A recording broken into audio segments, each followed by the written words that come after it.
um, Today's been a great day. Got my workouts in, did everything I needed to do for the day early, right? You see the sun's kind of still out, getting this video knocked out. My mother-in-law's going in to have the cartilage. She had knee surgery for 4 or 5 weeks ago.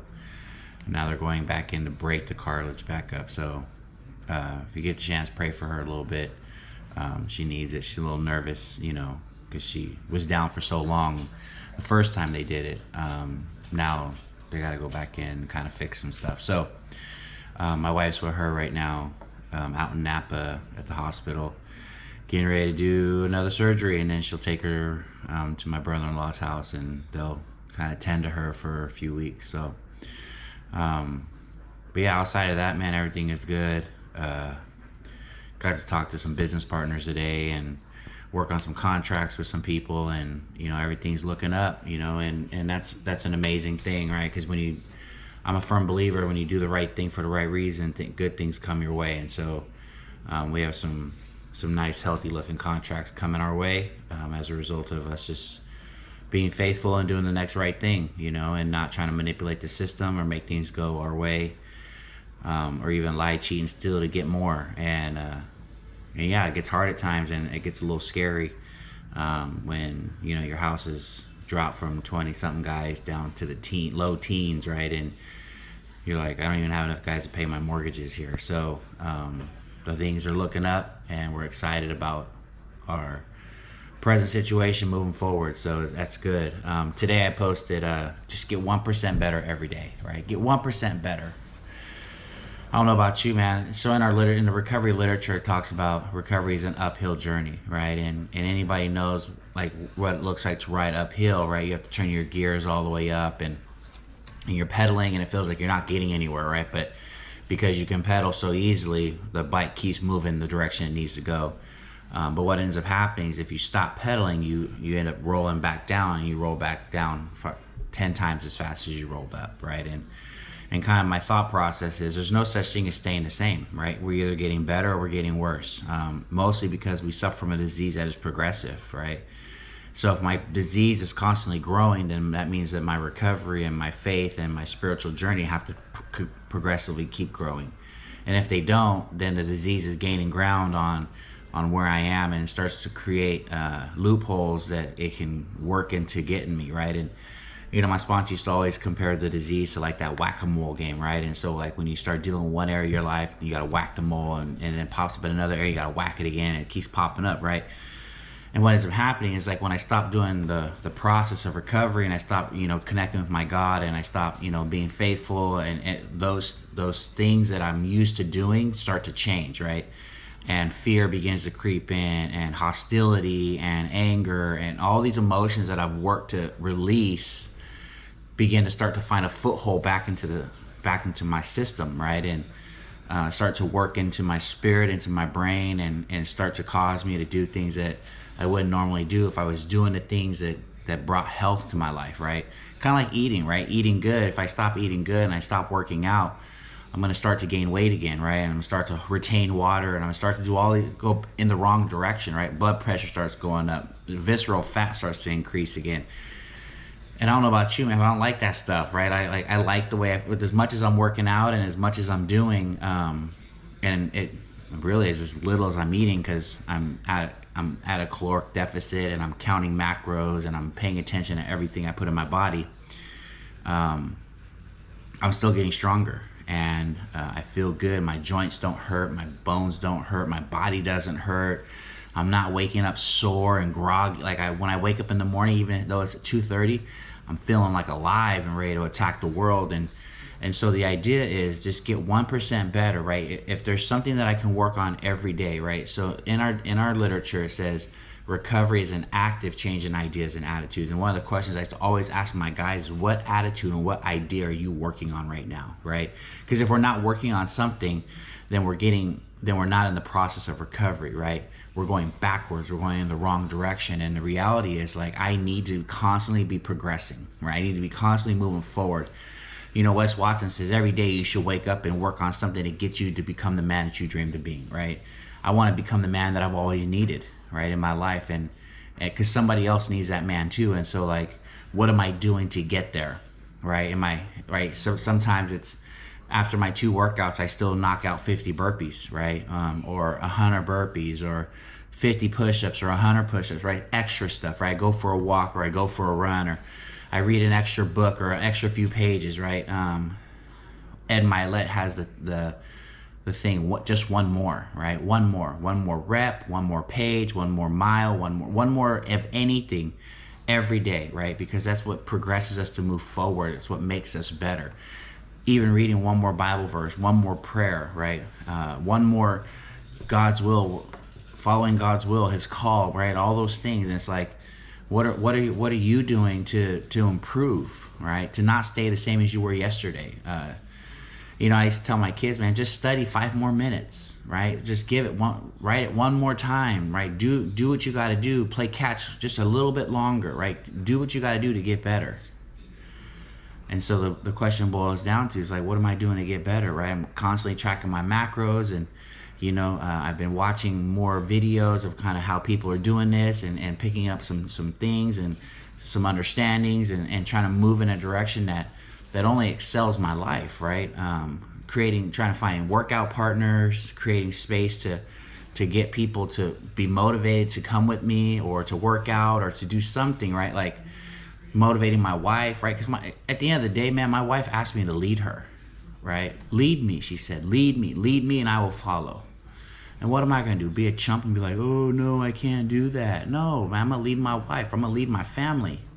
It's crazy. My mother-in-law has been here for a couple of days with us, and my thing is watching Law and Order, right? I love watching Law and Order. I love watching TV, Supernatural, any sports on, I'm there, right? Especially when it's college baseball. Because of what I'm doing today and the way I'm living, I haven't had time to watch any TV, right? Any sport. I missed the whole College World Series, man. That sucked, right? Because I wanted to know who was winning, and I just basically had to log into ESPN and find out what was going down. But my mother-in-law made the comment to her sister, right, my auntie-in-law, and said, I've been here, and Martin's been doing this thing, and he's been waking up at 2:30 and working out, and then the auntie asked why, and she's like, well, because he's crazy, he's insane, right? But she goes, but one thing I will say is the TV hasn't been on since he's been doing this, right? And I've been doing this for a while, but she's been here for a few days because my wife's been having to take her to the doctor and stuff. But she even noticed, like, what he's doing today, he's not watching TV, right? Like, there's no time to sit down, be a lump on the log, and be a lazy bum and not have something to do today, right? Because there's constantly something for me to be doing to get better, right? Constantly something I could be doing to improve myself. Constantly something that I could be doing to change my family situation, you know what I mean? And so, like, we started picking up Amazon pallets, and right now I'm hustling to get the stuff posted, and to go meet people, and to go sell the stuff and push it, because that's what I need to do, right? Like, the market sucks right now, so loans are slow coming for my wife, right? And donations are slow coming for the church, and people just aren't wanting to be in the homes anymore right now because it's summertime and it's nice out. So we're strapped for cash. So what do? I got to figure it out, right? Like, there's no time to sit and sulk and, no, man, let's go, right? Let's go. Do something. Make something happen. Don't sit there and complain about it, why it's not the way you want it to be. Make it happen, right? Find something. And that's the same thing I used to always tell my kids, man. If it ain't going your way, fix it, right? Do something about it. Make it better. You be the one that brings the change. And that's where I'm at today, right? Like, I know God's got us. And I told my wife that the other day, right? I said, don't even trip, baby. God's got us. He's always had us. This ain't the first time things have gotten tight for us, right?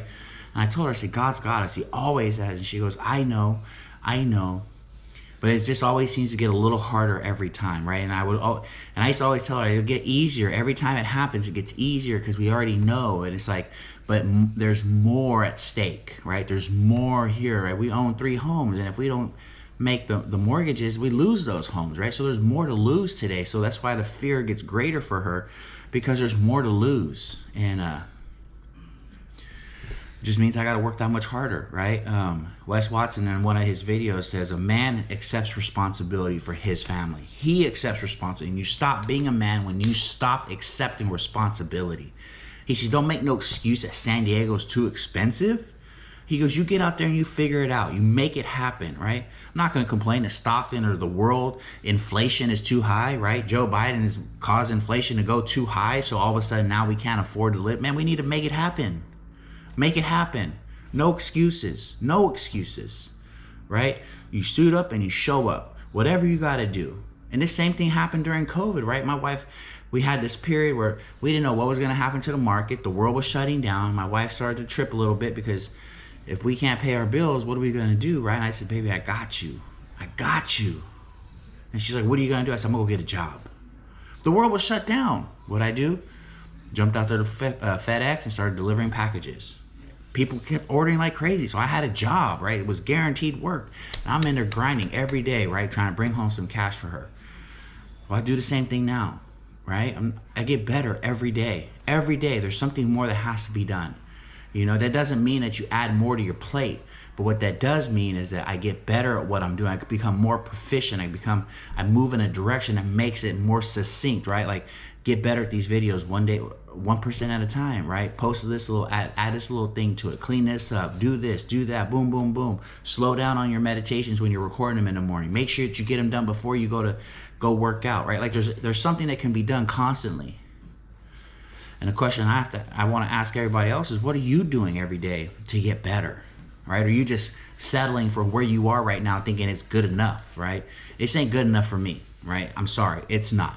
I'm greedy, right? I want more. And so in that, I have to do more, right? To whom much is given, much is required. God's already given me a lot. I can't complain. I can't say, God, I don't have enough. Show my gratitude and the results that I produce on the table, right? What do my results look like? Because that's my gratitude. Because I could do all kinds of action all day long and not make anything happen. But if I put results out, it's because I'm grateful for the opportunity that has been bestowed upon me to make something happen. I want to make things happen for God, for my family, for myself, for everything, right? Like people get to see the power of God in my life because of where I came from, where I started to where I am today. You know what I mean? Like there's no denying that everything I have is a result of God's love and His mercy and His grace and His compassion and His forgiveness upon me. Everything, right? Everything I have, including my wife and my kids and my family. I don't deserve it. I didn't do anything that warranted this good life. I should be out there in the streets. I should be out there incarcerated. That's what I should be having. I should be locked up. But God seemed to find another way. Why? Because He loves me. You know what I mean? He loves me. And what ended up happening, and He loves everyone else too, right? The difference is I was able to see and accept it with gratitude what God was doing and do something with it.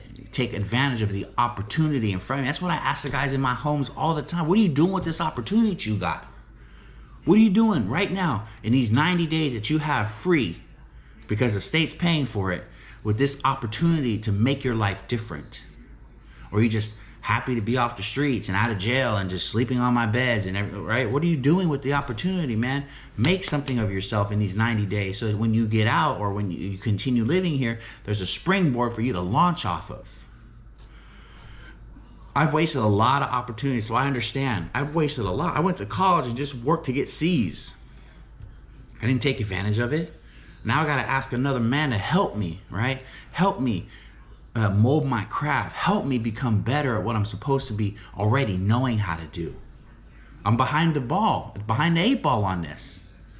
But that doesn't mean that woe is me and I quit and I kick rocks and kick cans and put my head down and sink my shoulder. No, I don't quit. I don't give up. I seek solutions, right? I'm a solution-oriented person today. And so I went, I asked another man, I need your help. I need your help to aid process information, but I need your help to help me become the man that you are in this area. I respect you and I need your guidance. I want you to help me be like you. Right? And he's humble and he's like, oh, you don't want to be like, no, I do. Because you are somebody that I can look up to in this area of my life. And that's what this is all about, right? The other day I posted, everybody needs somebody to speak into them. Right? I need people to speak into my fitness and my nutrition. I need somebody to speak into my recovery. I need somebody to speak into my preaching and my ministries. I need that. I need somebody to speak into me as a man, as a father, as a husband. I need that. I need somebody to walk with me and sometimes hold my hand, right? And show me how to do something. I mean, really, I can do stuff if you just tell me how to do it. I can make it happen. But sometimes I need somebody just to give me a little bit more attention and show me how to do it, right? And that's what it's about, right? Becoming better 1% every day.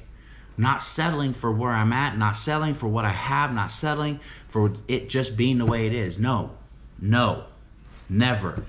Not no more. Not today. Not today. You know, and I tell people, you can settle for that. You can be okay with where you are right now. That's on you. But for me, I'm not settling for it. My family deserves better, right? In a couple of days, I'm doing a video on people are watching, right? And people are depending on you. 2 different videos. My family depends on me, right? They depend on me to be the role model and the strength and the backbone of my family. They depend on me to be their rock. And I depend on Jesus to hold me and sustain me and give me everything I need in order to make it happen, if it be according to his will. I don't want nothing that ain't according to God's will. I don't. But I'm going to ask for a lot and let God bring what he wants, right? Whatever your will is for me, God, bring it. I'm good. Even if it's pain, because I know you got me. I know you got me. I know you're going to take care of me.